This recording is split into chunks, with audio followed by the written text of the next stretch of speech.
One voice, our potential is realized. This is your number one news, talk, and sports radio station. 92.3 Nigeria Info. I am listening. And now. Hello, the number one sports radio station with 92.3. It's good to hear. It's good to also even transit somewhere. You're at home, maybe. Market, at the workshop, in a meeting. The banking hall. I hope you're having a great time, and things are working out. And I very much hope that you haven't lost hope yet. I hope you haven't thrown in the towel. As far as the Nigerian state and the possibility of a redemption for the country and things working out, I hope you haven't thrown in the towel. You can't afford to really.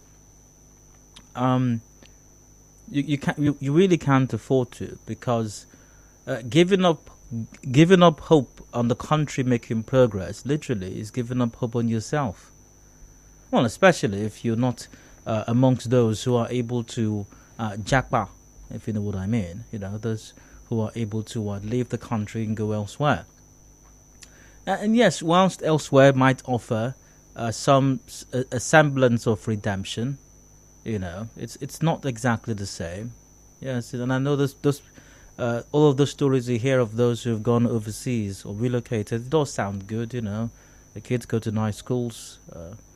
They go to schools where they don't sit on the ground. They go to schools that have furniture.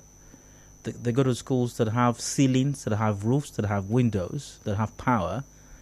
They go to schools that actually have bathrooms, they have toilets, and they don't wait for youth corps members to come there to build the toilets, and then the people who live around there start arguing that they were waiting for the governor to come build the toilet, and that's why. It's not as if they are cave or village people who have never used toilets before. It doesn't happen there. And they have good health care. When their children are ill or they're ill, they can go to a hospital. There's health insurance. And they can live in a decent environment, and yes, there are some challenges faced by everyone over there, but things like power and other things like that is not really much of an issue, But then again, even then, there are inherent challenges in those societies as well. Well, they don't have task force. Tomatoes, and they don't have all of those things, but they do. For Nigerians or other people who go there, you just know that they know, and if you know anyone who's going to be real with you, in spite of all of these things, that make living there somewhat better than living here, you're never quite at home, really. You're never quite at home. Now, this is home. And it might sound stupid, even what I'm saying right now. It might sound stupid. I know. I do say stupid stuff every now and then. I mean, it does make sense to want to live in that environment compared to what happens here. It makes sense. It makes a lot of sense. Where honorables and excellencies actually know why they're in office. They know they're not in office because of Mopo and bulletproof cars, and so they can add excellency honorable to their name. No, and steal money. No, that's not why they're in office. They have a better understanding as to why they're in office, and the people also have an understanding of why this person is in office. They know the expectations of that person, and they hold them accountable. And I can go on and on and on, but it doesn't feel like home. It never is home, actually. Now, this is home. And like I've said severally on this show, there's no level or nature of advancement that takes place anywhere in the world that we cannot replicate here in Nigeria, or even at some point, in some area, be a world leader. It's possible. It's very possible. We just need to put the right systems, structures, and processes in place. And it very well starts with electing the right people into office. So, get registered. This continuous voter registration exercise continues. If you've registered before, regularize your registration. Do what you need to do. At least play your role, do your part. If INEC messes up the process or something happens, you don't get a card eventually, it's not your fault. Do what you can. Use the process. Employ the process to work for you. If it fails, as it has been prone to doing, that's fine, it's not your fault. But do what you can. If more people do what they can, more people will get the PVCs, meaning more people can vote and hopefully vote sensibly and responsibly as well in the coming elections. Well, enough with the rambling. Welcome. Let's get the show going. And as usual, from now till about 7 o'clock, Twitter, we're live on Twitter at night later on during the open season segment. I'll take your thoughts then. Then I have a round coming up afterwards. I really wouldn't mind getting your take on mine till 4. Now, 4 o'clock, in a manner of speaking, we're revisiting some matter of great national importance, by the way. But I don't think I ever got to discuss it on Hard Facts. There were plans to, as a matter of fact, when the news broke at that time, but didn't quite get round to it for a number of reasons. But the conversation is so important, the topic is so crucial, that I was certain it just had to be discussed at some point. Now, today happens to be that point. Supreme Court holds students' rights to wear hijab to Lagos schools. Yeah, we're discussing the Supreme Court hijab controversy. Supreme Court upholds students' rights to wear hijab to Lagos schools. This particular headline is featured in Premium Times. A brief look at the story before moving on. The Supreme Court on Friday, this was when this was published sometime last month, gave approval to female Muslim students to wear hijab to school in Lagos State. NAN reports that 5 out of the 7 members of the court's panel which sat on the case ruled in favor of hijab, while the 2 remaining members dissented.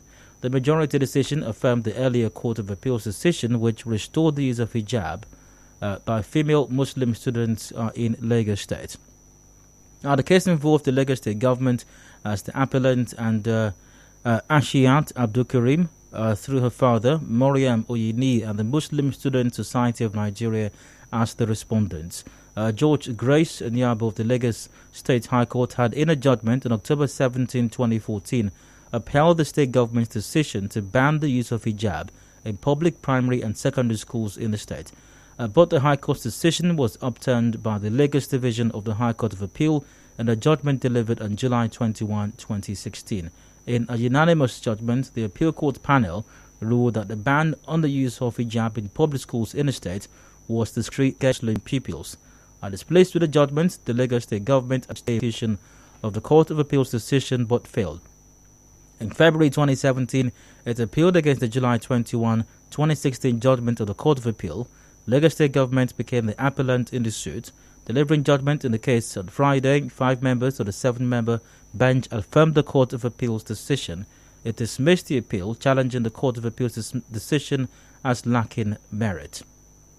And the Supreme Court's majority-led decision was prepared by Kudirat Kekiriakun, but was read on her behalf by another member of the panel, Tijani Abubakar. Yes, indeed. Other members of the panel are Olukaide Ariwola, John Okoro, Uwani Baba Ajid, Mohammed Garba, and Emmanuel Agem.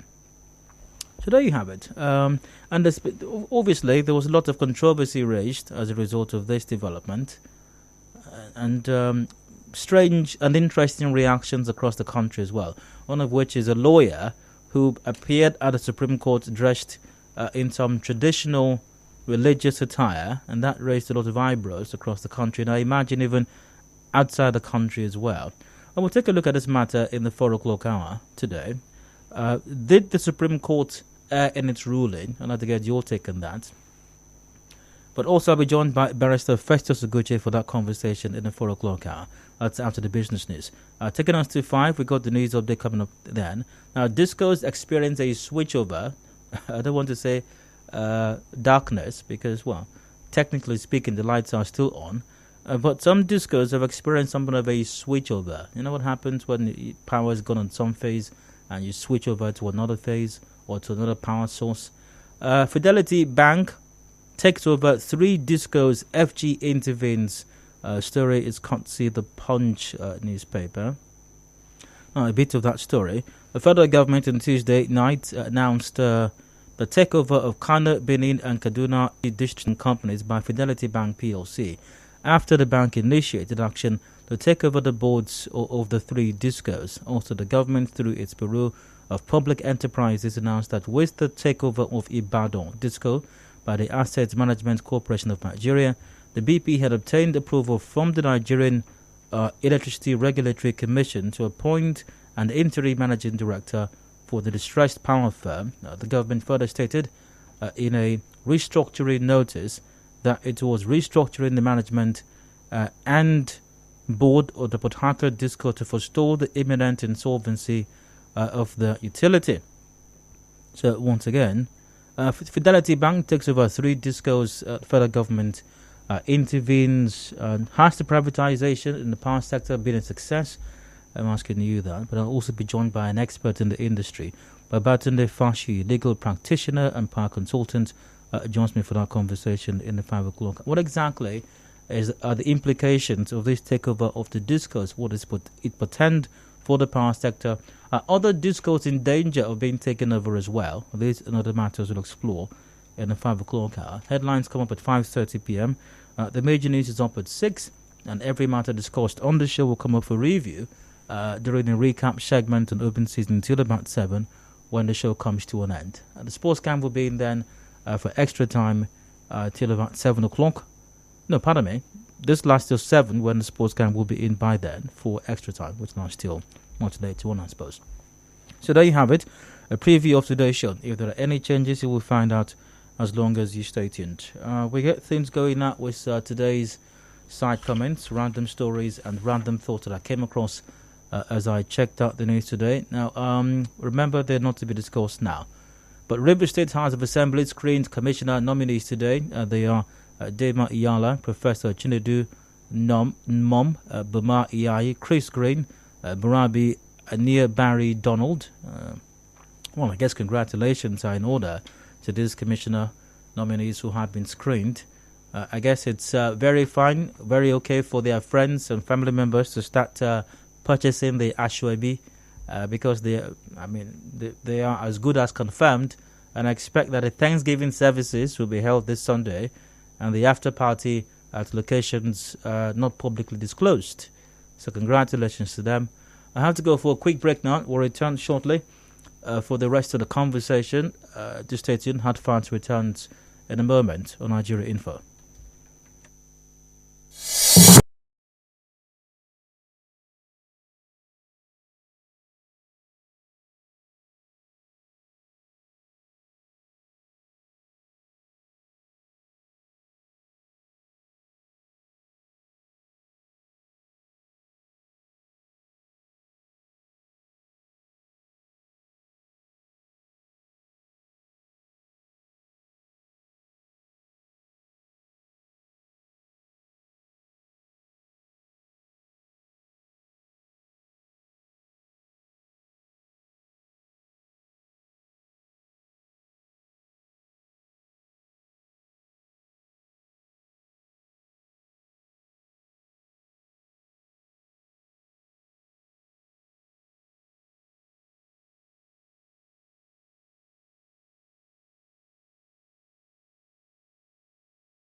Deal with today's side comments, random stories, and random thoughts of mine on these stories. And I ended before going for the, or paused rather, before going for the break a while ago, was congratulations to the screened churches that are going to be used for the Thanksgiving this Sunday. You might as well start, if you have time, you can start repainting the walls to make it look decent enough for all the honorables and excellencies and well-meaning people of River State who are going to throng your places of worship to thank God for what He has done for their son, their brother, their friend. Apparently, it's their own turn right now. It's turn by turn, and maybe it's their own turn. For whatever happens to people who are appointed to such positions. All right, moving on. Gunmen attacked a popular eatery in Ilelewa Street, GRA, Port Harcourt, killing a policeman. Details of the attack remain sketchy as the River State Police Command is yet to speak on this. Several people were injured during the attack. Now, brother to one of the victims who sustained bullet wounds spoke to our correspondent, and here's what this fellow had to say about this most unfortunate development.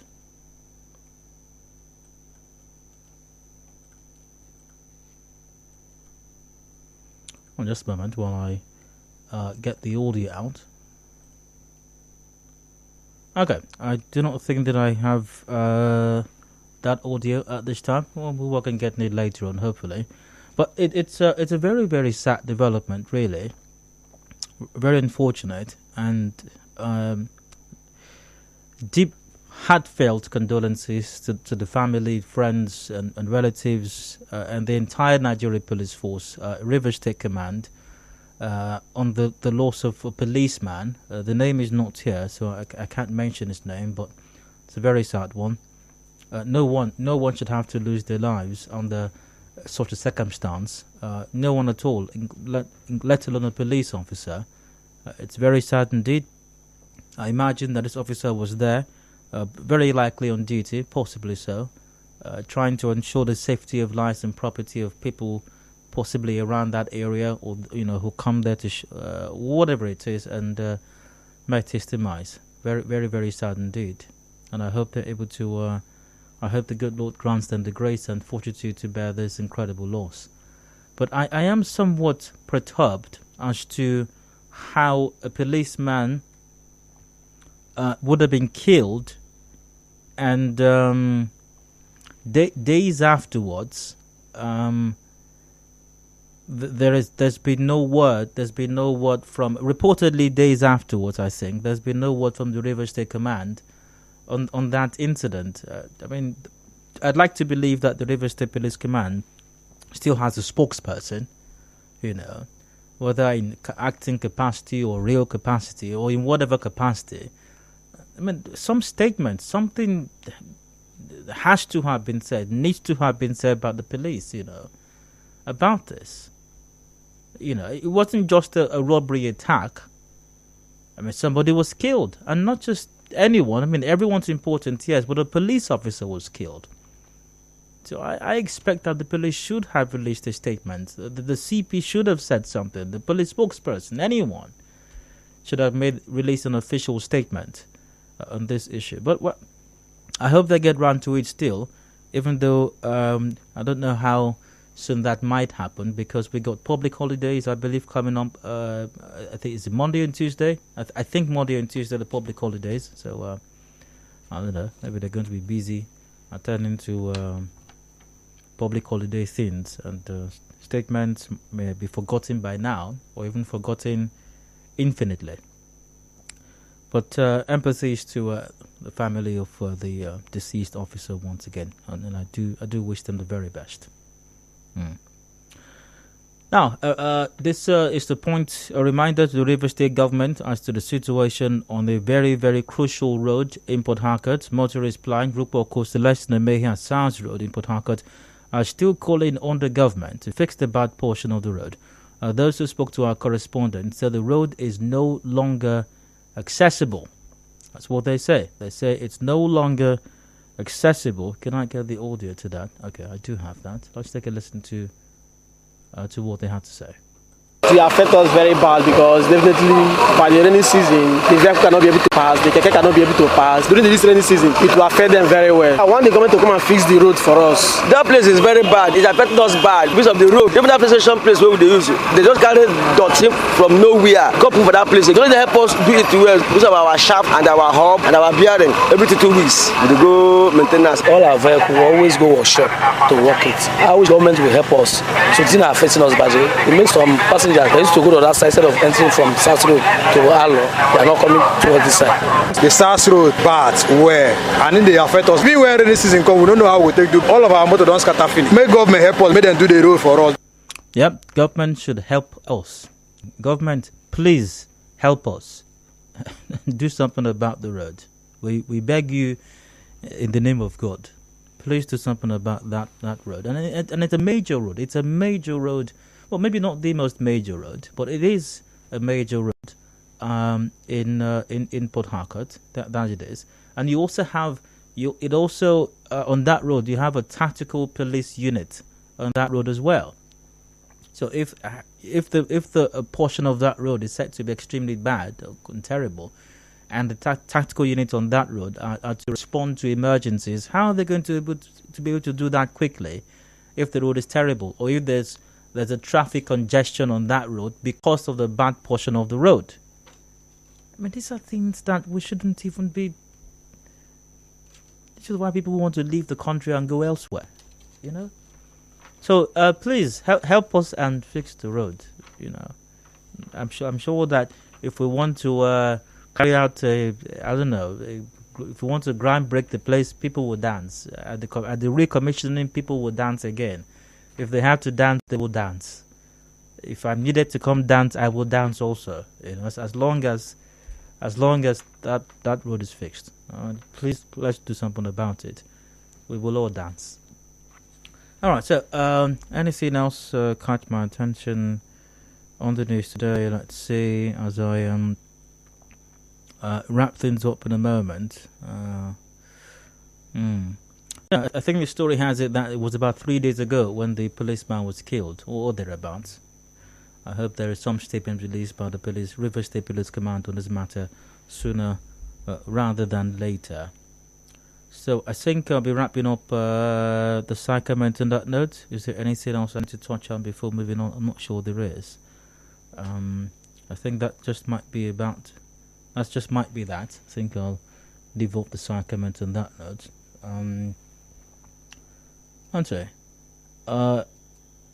So that's it for sacrament. I go for a quick break. When I return, today's round comes up. Do please stay with us. To thrive in a fast-changing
Back to Hard Factor 90.3 Nigeria Info and here in Port Harcourt. I'm Dio, and I'd like to rant for just a bit. I've got something in my mind.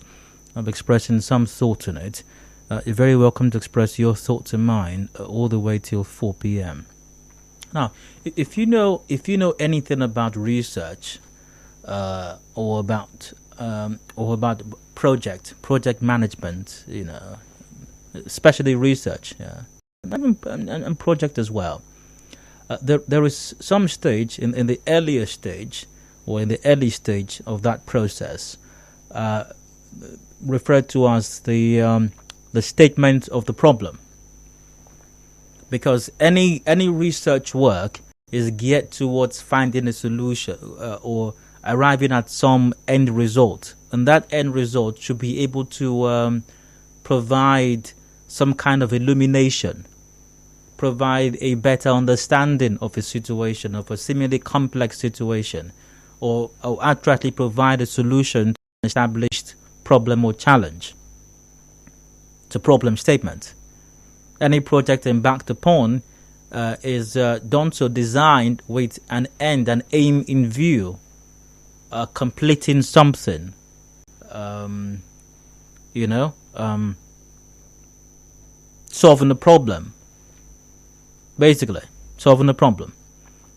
And like I said, solving the problem, which means that there is a problem to be solved.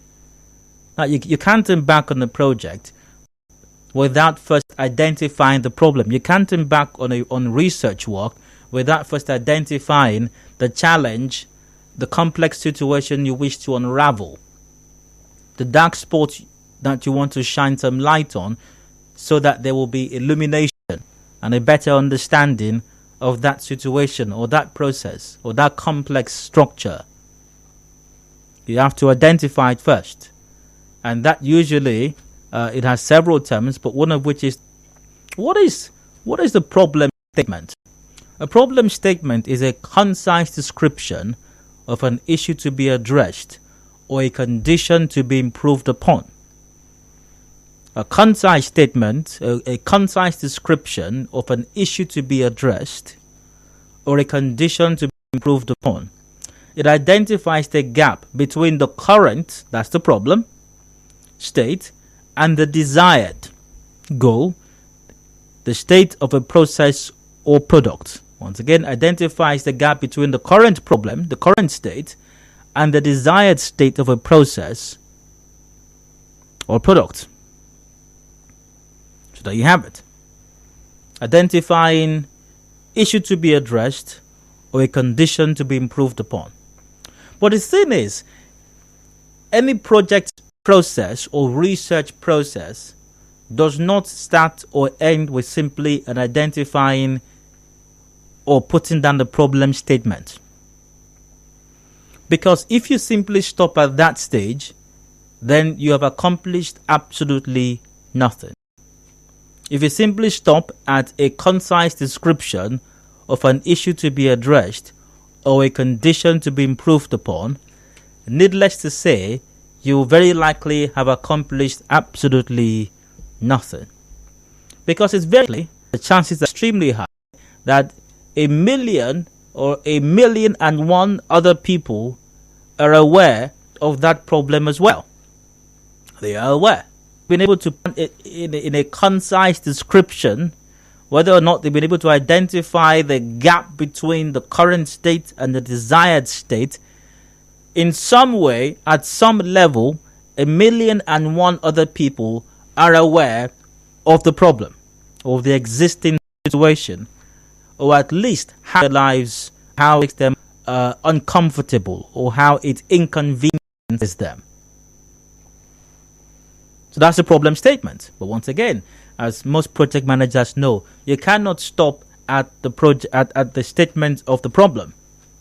You've accomplished nothing. However, Nigerian leaders appear to have mastered the art of stating or putting down problem statements. They are the best. They are the best at penning down or stating problems. The gaps between the current state and facility is symptomatic of the failure of security architecture. The attack is only a culmination of the failure of security should have picked up.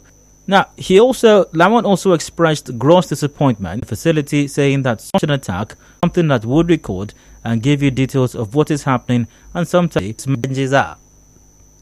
We're actually quite for some inexplicable reason that this is not the first time on present in Nigeria or experiencing other major security challenges in the country. The question is, beyond identifying and concisely stating what the challenges, the problems are, what to address it? What steps beyond succinctly, concisely stating the fact of the problem, what practical steps have been taken to fix these problems and take us from the current state to the desired state? It's not the first time the National Assembly is concerning itself with the challenges with our correctional facility. I have a story here from Premium Times. This was published December 2021, last year, captioned "Analysis While Jailbreaks Have Become Commonplace in Nigeria." Nigeria's poor security situation is being made worsened by incessant jailbreaks, which have resulted in more criminals returning illegally to society, experts have told Premium Times. And it goes on. Security experts and analysts blame the recurring prison breaks on an infrastructural deficit, overcrowding of cells, prolonged trial of suspects, understaffing, poor remuneration and equipping of staff, inadequate technology, bribery and corruption, and other institutional challenges bedeviling the correctional centers across the country. The problems are not new. The problems have existed. Did the National Assembly know about this? Yes, they did. Because the same story goes, last year, this must have been 2020, last year, the House of Representatives expressed displeasure at the state of the custodial centers and moved to probe the 613 billion naira allocated to the agency in the last 10 years, that's 2010 to 2019. The lawmakers noted that the federal government spent 17 billion naira every year to feed inmates in 244 correctional centers, but inmates still live in unconducive environments, a situation they said amounts to the violation of their human rights. The House of Reps making these discoveries last year, citing challenges that have been identified for about 10 years. But what did the House of Reps do about it? What did the Senate or the entire National Assembly do about it?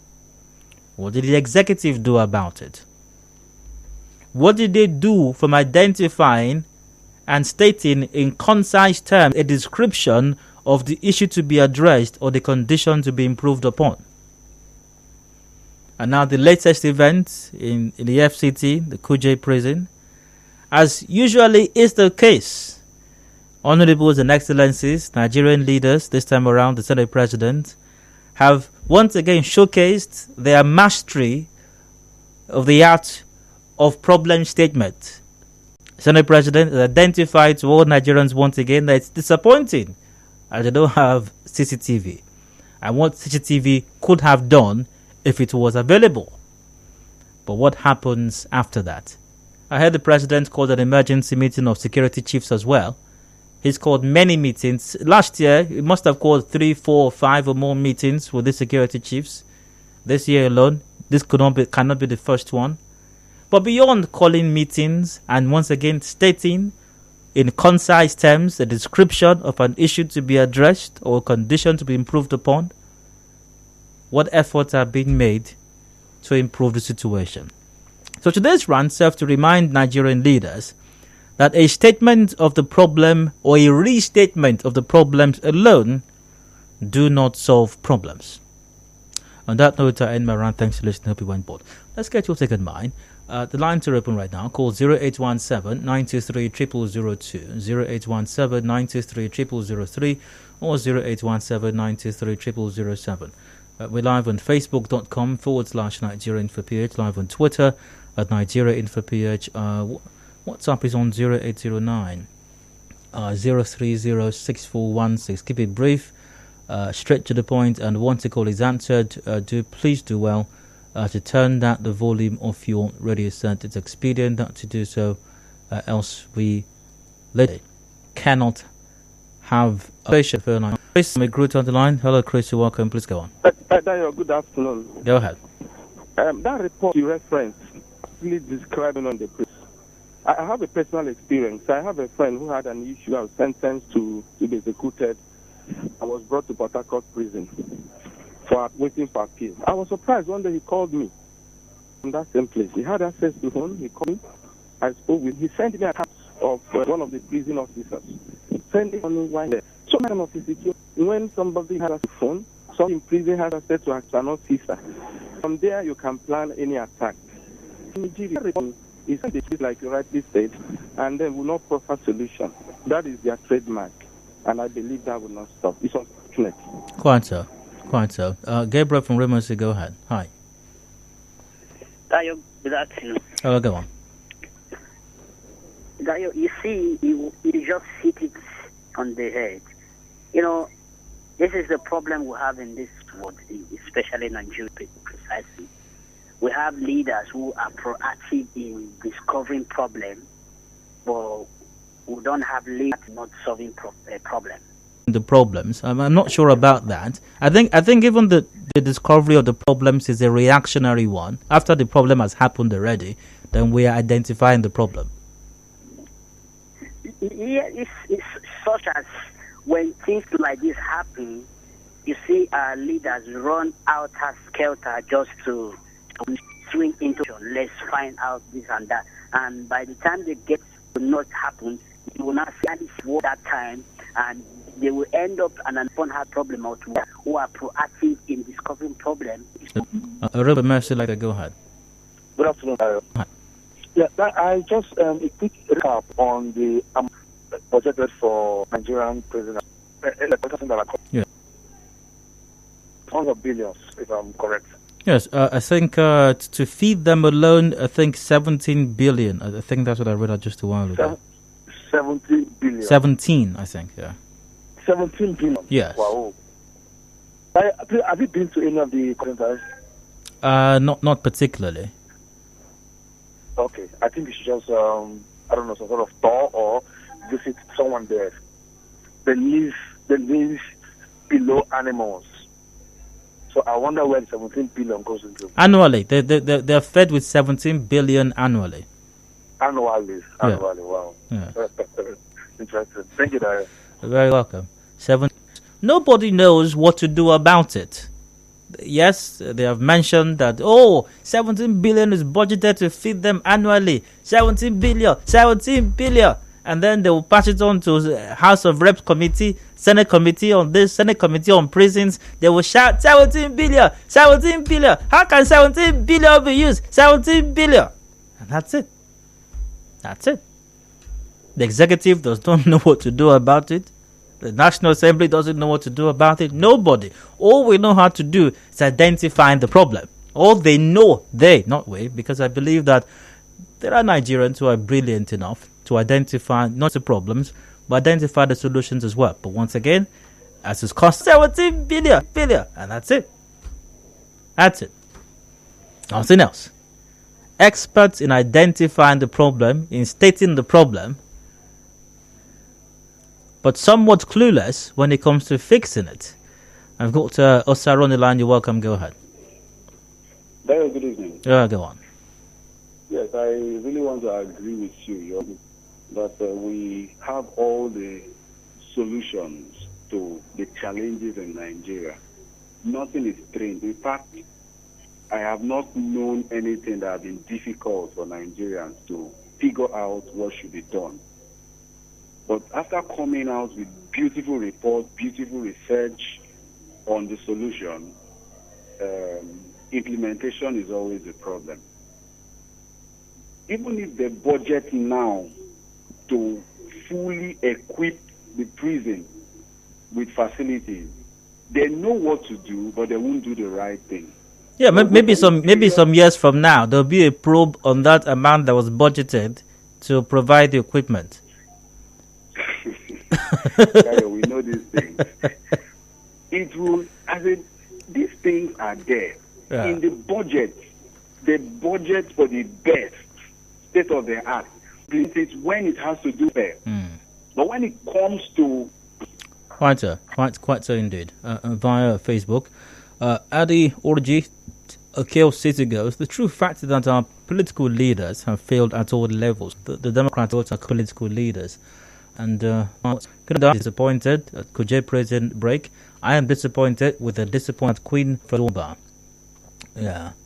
Why not were the terrorists kept in a medium security prison in the first place? That's some question. That's a very good question, as a matter of fact. That's a very, very critical question.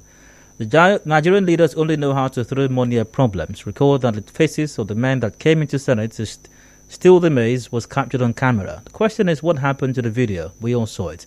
These people still want to waste money on CCTV for prisons. If CCTV had captured the faces of the terrorists, what would happen after that? And that's from Peter. Michael, hello, you're welcome. Go ahead.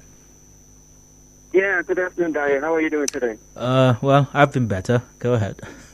Yeah. So I'm enjoying the topic here, but what I see is that the problem in Nigeria is the failure of the bigger picture. I work in the prison system in the United States. Really? And if we have a riot, in 5 minutes, it's a bigger picture of the failure of the system.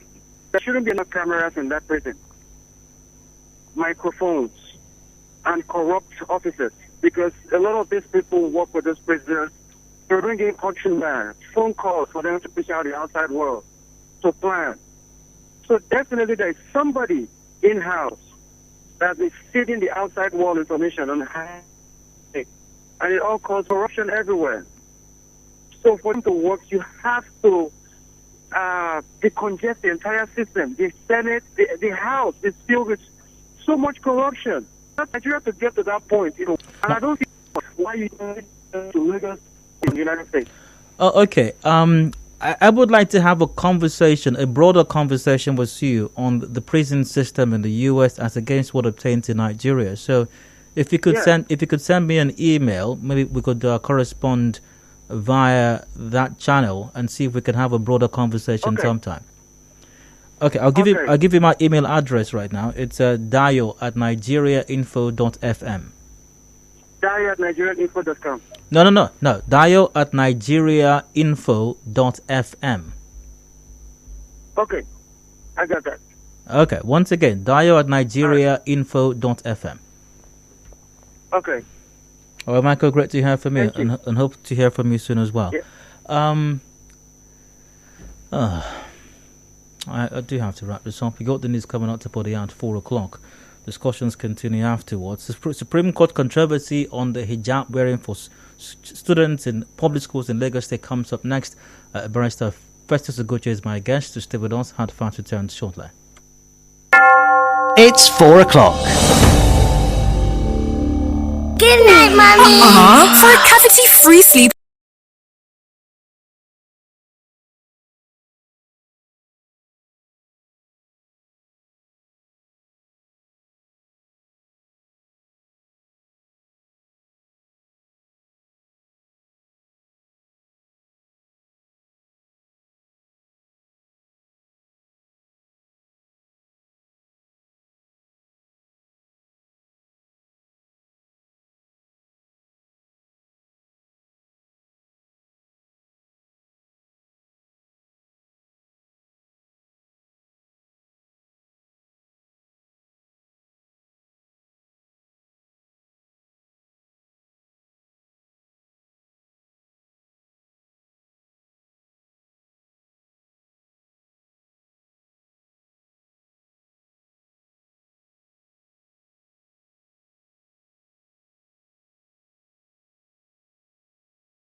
And as I mentioned at the start of the show today, a couple of issues, or this particular issue specifically, is one that transpired sometime last month.